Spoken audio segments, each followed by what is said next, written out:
পদ্মা সেতু বাংলাদেশের জনগণের একটি স্বপ্নের সেতু। শেখ হাসিনা পতন হওয়ার পর কিন্তু পদ্মা সেতু, মেট্রো রেল যেগুলি নিয়ে যা নাকি দেখতে পাচ্ছি একটি ধ্বংস করার একটি পরিকল্পনা চলছে। তা না হলে পদ্মা সেতুর সাথে যে একটি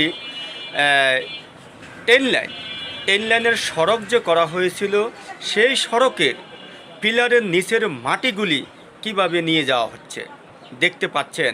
এটা কি সাধারণ কোনো মানুষের কাজ? হ্যাঁ, তারা যে কাজগুলি করতে আছে একমাত্র পদ্মা সেতুটাকে ধ্বংস করার জন্য।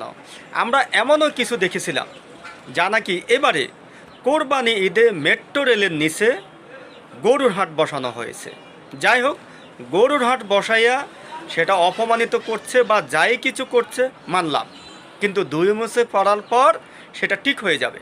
কিন্তু এই যে পদ্মা সেতুর নিচের যে গোড়ার মাটিগুলি সরিয়ে নেওয়া হচ্ছে, এই সেতুটা যদি একটা পিলার যদি নষ্ট হয়ে যায়, তাহলে এই পদ্মা সেতুর সাথে যে সংযুক্ত হয়েছিল এই সেতুটার অবস্থানটা কি হবে? এগুলি আমাদের বাংলাদেশের সাধারণ মানুষের ট্যাক্স ব্যাক টাকা দিয়েই এই সেতুগুলি করা হয়েছে।